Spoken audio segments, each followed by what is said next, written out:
Hey everyone, this is your Sam, and here I am reading my story for the Authortube Audiobook Anthology.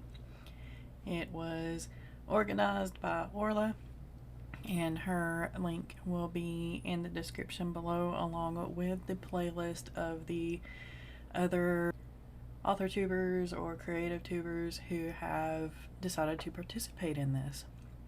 And I want to thank you for actually taking the time to listen to this story, and to Orla as well for coming up with this idea and being a trooper about organizing all this. And I just can't imagine the headache that might be. So let's get started, shall we? The theme of this anthology is 5 minutes, and the name of my story is 5-Minute Noodles. And I just have to preface this with, this is probably going to be the most southern sounding ninja that you will ever hear. And also, this story is going to be in an ebook eventually that I'm going to create with stories like this about what not to do as a ninja. So look forward to that. Without further ado, here we go. The fire was low. Hidden in the depths of the forest, I was in between sharp-edged hills. I kept the smoke down to a minimum, and what little the tiny fire created, I dispersed with my black silk fan. The pot was boiling, the noodles softening. It was almost time, maybe 5 minutes. I tried a noodle, using my quick reflexes to pluck one off the top of the boiling water. The hot water seeped into the cloth of my clawed gloves. Worth it. Definitely 5 more minutes. I watched the water boil. My fan made quick work of the smoke rising from my little fire. I knew it was dangerous. I just really wanted a hot meal. I hadn't had a hot meal in 6 days. Noodles were quick. As soon as they were ready, I could put out the fire. I stopped fanning to listen. The night animals were scurrying around and making their noises.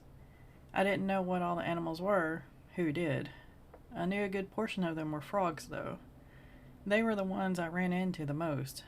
The birds and cats were too sneaky to see most of the time. Something just didn't feel right. Maybe it was just the fact that I had a fire going in the middle of my mission. I never did that. I never put my whereabouts out there for someone to come across. Just this once. Nothing would happen just this once, would it? Something scraped against bark. Something made a cloth.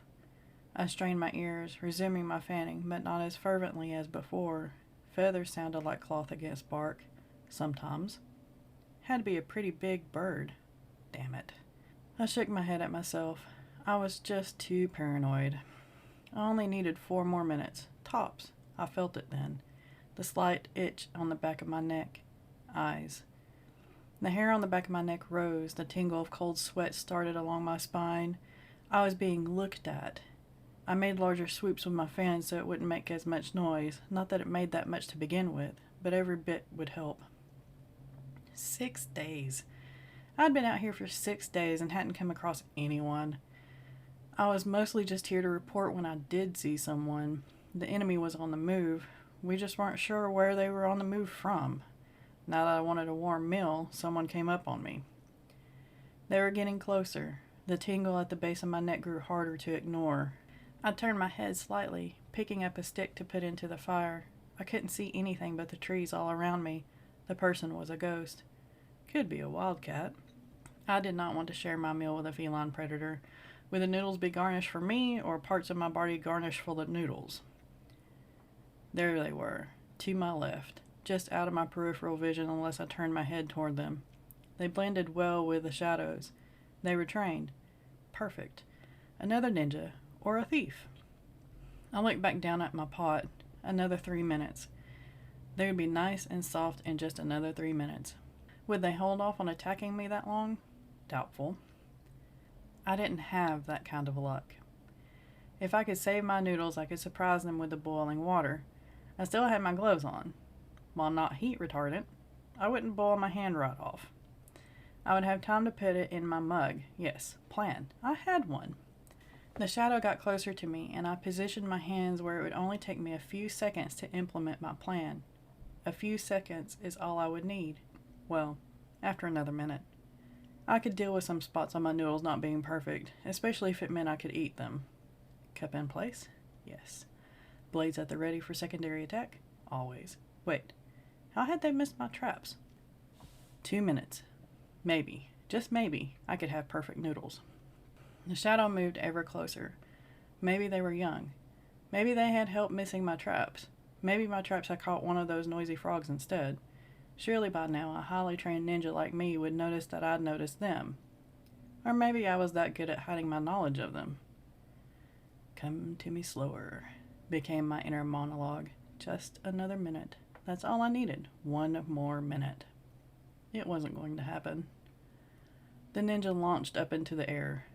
Newbie. I plunged my hand down, scooping up all the noodles and depositing them into my cup as I whirled the pot toward my attacker. In mid-air, you couldn't change trajectory. The hiss of water over skin brought a smile to my face, my cloth covering stretching with it. I stomped out my tiny little fire after kicking over the grate. The night became even darker. The man, for it was a man, howled and rubbed at his face and neck as he fell to the ground in front of me. I slammed my ninjato into his foot to pin him in place.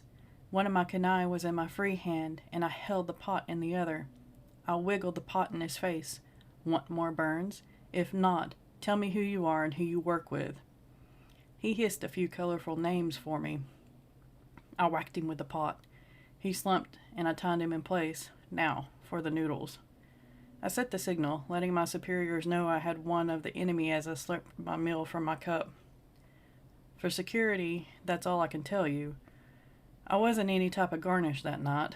By the time I was through with a newbie and the frogs caught in my traps, the superiors arrived. 5 minutes. Not bad for supervisors. Thank you again for listening to my little story. I hope you enjoyed it. If you did, make sure to put a comment down below and hit that like button for me. If you're new to my channel, go ahead and subscribe, and maybe I'll do some more stories like this. Also, I do writing videos and I do a few live streams. So if any of that interests you, make sure to subscribe.